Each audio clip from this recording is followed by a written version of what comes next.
Greetings from the valleys of Itlamok on the plain of Ixalan, where dinosaurs never stopped being cool.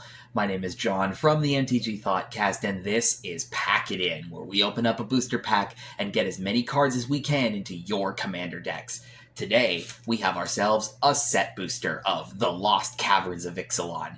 So let's dive right into that and see how many dinosaurs we get. The Lost Caverns of Ixalan. I really enjoyed this set. I was not the biggest fan the first time Ixalan was around, because it just seemed a little like too trying to be on the nose of things like the Jurassic Park and Journey to the Center of the Earth and other like generic adventure world kind of thing. Kind of clashed a little bit with like the adventure theme of Zendikar. But this new iteration of Ixalan going to like a new, like really diving into Journey to the Center of the Earth, and then also leaning in heavier into the Mesoamerican themes of this, like the art, the setting, the theme, the mechanics, all of this about this set is really, really cool. Let's do, is this art card upside down? Oh, this art card is upside down. Okay, get out of here, you. Fantastic. All right, here we go. So we start with a hidden courtyard. There was this new non-basic lands in this set called Caves. Very similar to how things like gates and deserts and snow, like they were just a subtype. There were cards within this set, and then non-basic lands that had the subtype to them and kind of make this sort of like draft archetype. This isn't really a deck that you could build with Commander per se, but if you wanted some interesting new non-basic lands, these are kind of decent. This cycle right here, the one that has the colorless, they all come in tapped, make a color of the specific mana, and then all have an activated ability for 5 to do Discover 4. So if you had absolutely nothing else better to do, the lands could help you get into more cards. These were really, really neat. Not awesome, but cool nonetheless. Pathfinder Axejaw, 3 and a green for a 4/3 dinosaur. When it enters the battlefield, it explores. Exploring is really, really cool. You get value off of it anytime, no matter what happens. It either gets you a land into your hand, which I know some instances that's not incredible. Sometimes you want some gas. But if it finds a non-land card, you get to decide whether that stays on top for your future draw, or if you want to send it into your graveyard for any sort of graveyard recursion or synergies of that nature. And the creature that explores then gets bigger. Akbal, the Surging Soul, has become a very popular one on our Discord of a bunch of our friends who play that on there. Akbal is incredibly strong. The Explore package that he can do, really, really cool. Pathfinder himself is totally fine. Disturbed Slumber, 1 and a green for an instant. Until end of turn, target land you control becomes a 4/4 dinosaur creature with reach and haste. It's still a land, and it must be blocked this turn if able. Again, yeah, something extra you could do with your land if you really wanted to. Instant speed, so this works in both regards. You could either use this as combat on your turn, or as a surprise blocker off turn. It's really, really neat. The imaging just comes to mind of like this gigantic tree just coming up out of the ground and just growing little T-Rex arms. I love that a lot. It's really, really silly. Seismic Monstrosaur. Well, what are we up to now? 3 dinosaurs in our first almost 3 cards? I love this. I know particular people in our community are going to be very happy about seeing all these dinosaurs. Seismic Monstrosaur, 4 double red for a 6/5 dinosaur with trample. 2 and a red, sacrifice a land, draw a card, and it has mountain cycling for 2. These are really nice. In case you haven't seen some of these before, a lot of the sets recently have been including these common land cyclers, and cycling is nothing new to the game. But what's notable with some of these here is that they do not specify basic mountain cycling. So a card like this, plus any of the other cyclers that have been in some of the previous sets like Lord of the Rings and Murder's Call Manor and other things like that, you can get non-basic lands out of these. Murder's Karlov Manor did just bring with us typed dual lands that surveil on ETB. So this is a card that on turn 2, you could mountain cycle it for one of those ones that has mountain in its naming type, and then you get that land later on for some surveil value. Shock lands, Zendikar dual lands, things of that nature, all of them, if they are typed, this can fetch it out, and they're all like that. They're really, really cool. Always handy to have fixing early in the game. Cavern Stomper, another dinosaur. 4 and double green for a 7/7 dinosaur that when it enters the battlefield, scry 2. And then for 3 and a green, Cavern Stomper can't be blocked by creatures with power 2 or less this turn. Sure, yeah. Just get yourself right over a bunch of tokens. 7/7 for 6. That's a very good rate. Doesn't have like evasion keywords on it like trample or haste or anything to that degree, but just need a big idiot dinosaur. That's kind of the theme here. Big idiot dinosaurs. We love this so much. All right, hit me with another dinosaur. Oh wow, look at that. It's actually not a dinosaur. This is on our first card that isn't really a dinosaur or a land. Fanatical Offering, 1 and a black for an instant. As an additional cost to cast this spell, sacrifice an artifact or a creature. Draw 2 cards and create a map token. Yeah, we've seen cards like these before. Altar's Blood? No, I don't remember the name, but it's a card like this. Deadly. Oh man, you know what? I used to be so much better at remembering these kind of things. But it's one of these, right? Village Rites is one that comes to mind for a single black mana, but this one at 2 gives you the flexibility to turn any artifact or creature into additional cards at instant speed as well, so you can do that fun trick of doing like a block with a creature, and then as the damage has been blocked, sacrifice it for value. And then this also then replenishes itself with a map token as well, which the map tokens are new to this set as well. They are artifacts that can allow a target creature to explore. We talked about that earlier. Again, value over the course of the game. Really, really neat. These kind of cards always have good practical use.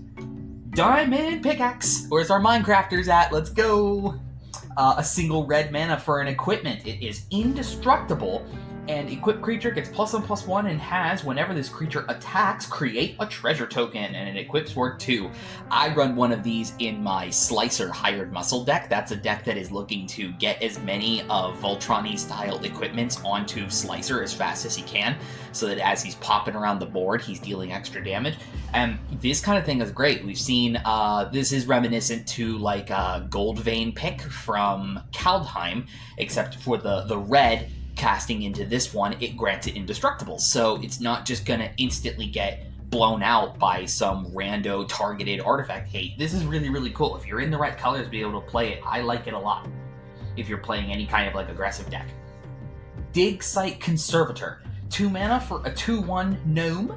You can sacrifice it to exile up to 4 target cards from a single graveyard, activate only as a sorcery. Kind of sucks, unfortunately. It's a free cost sack to be able to graveyard hate, but at sorcery speed kind of draws that down a bit.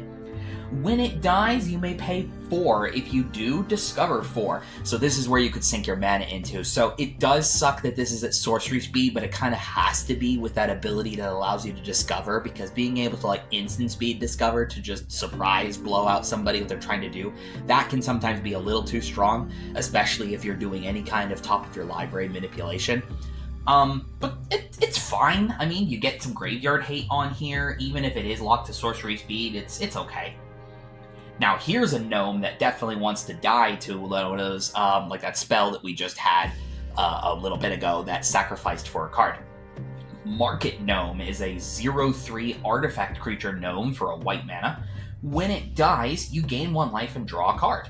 And when Market Gnome is exiled from the battlefield while you're activating a craft ability, you gain 1 life and you draw a card.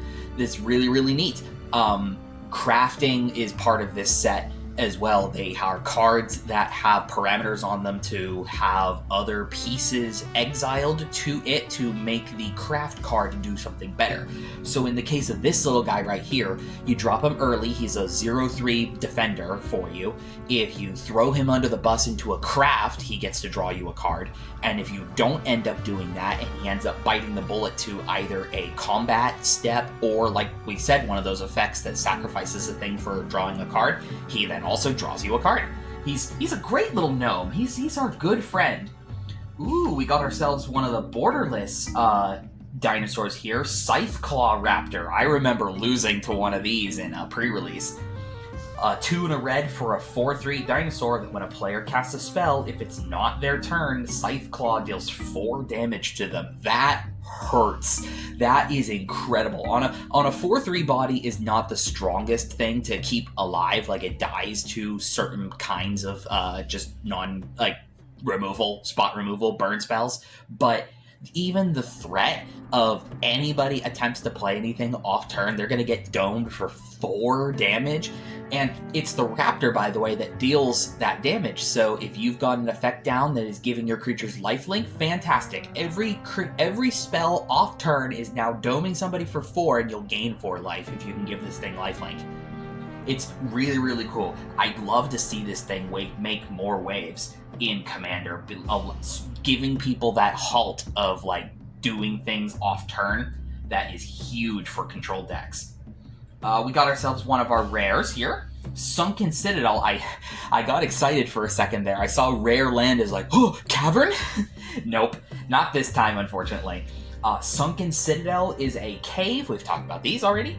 As it enters the battlefield, it enters tabbed firstly, and you choose a color. It either makes 1 mana of the chosen color, or makes 2 of the chosen color, spendable only for activated abilities of lands. That's, I guess, if you're doing a land type deck, and maybe you have some of those ones, there's a, I guess, well, in this set alone, as is, there is the caves that do discover, but if you think of any other land that has, like, say, an activated ability on it that does a thing, knowing me, immediately off my head that comes to mind is a land in my Sliver deck called Sliver Hive. It activates for 5 and makes a 1/1 Sliver, so Sunken Citadel can help accelerate how fast you would activate an ability like that, while being able to produce 2 mana towards that ability. So if you're using a land of any kind that activates an ability, something like Cabal Coffers, or Baldur's Gate, or Nykthos, any of those kinds of things, you could see what I did there? Sunken Citadel can help you accelerate the mana into that ability. It's kind of neat. It's not my favorite, but it certainly is kind of cool. Ooh, we have a foil rare in here as well. Hey, eventually we will get to Colossal Dreadmaw. We have a foil Preacher of the Schism. 2 and a black for a 2/4 vampire cleric with a death touch. When it attacks the player with the most life or tied for the most life, you make a 1/1 Waint? You make a 1/1 white vampire creature token with lifelink. And when it attacks while you have the most life, you lose a life and draw a card. It's very cool. On a Death Toucher means he's most likely going to be getting through for combat every single time until someone is ready to trade up with him. So worst case scenario, he takes somebody down with him as he attacks. And then whenever he goes attacking, I guess you could have in a situation in a 4-person game, I suppose, where like it goes attacking at somebody who is not at the highest or the lowest life, so like it doesn't do anything in that regard. But if you go swinging at whoever has the highest life, makes you tokens, and then if you are sitting at the highest life, he gives you cards. It's great. He's really, really cool. I really like this. This is a very good thing for any kind of deck that maybe is doing life gain. So like if you're always up on life higher than anybody else, that's super good for you. In a combat focused deck, something like Ishin, or let's see, he's a cleric, so maybe like a party deck. If you're still anybody's still playing parties, you have your clerics, your wizards, your things like that, the other things that are in a party. Vampires, obviously, this is really cool. Death Touch Tribal, super cool. He fits into a whole lot of categories and just gives you tons of value every single time. Immediately, if I were picking something to throw into a deck, I obviously just went on a whole bunch. Preacher of the Schism is a really cool choice. Again, fits a lot of combat strategies, can fit into particular types of typal, always attacking, playing life gain, playing party deck, playing vampire deck. Really, really cool. Scytheclaw Raptor, same thing. Being able to deter people from playing cards off turn is incredibly strong, and given the right equipment to make this thing hexproof or indestructible, or just a bigger toughness so that it survives more things, that is a huge buffer that, especially like say a red-green aggro deck who can't really respond a lot to decks that are like Izzet or Azorius or things of that nature, being able to deter them from doing stuff off turn, that's really, really cool. Other really good hits in here, I personally play Diamond Pickaxe. I think it's a really cool card. It's not the kind of card that every deck could play, but just an indestructible thing that can pop you out treasures. We've all seen how treasures can be super strong, built in the right way. Yeah, that's probably what I would play. In the right situation, Sunken Citadel could be quite good. And if you really are doing like the map token thing, I suppose Fanatical Offering would be super good. Again, turn a blocker into free cards and then gives you a map token that can help you filter out top of your library later. Yeah, that is what I would throw into decks. That's it. This was really cool. This was a really cool pack, all things considered. So thank you very much for opening up this pack with me here. I hope you've enjoyed it. I know our dinosaur friends in our channel are going to be big excited about this one. If you'd like to be a part of that community, you can visit the link in the description of this video to join our Discord community. Also, don't forget to like and subscribe if you've enjoyed these kinds of videos. I know we've just recently had a lot of new friends join us recently, and in celebration of our 100 subscriber specials. We'd love to thank you all very much for being a part of that, and I'll see you again next time for the next booster pack on Pack It In.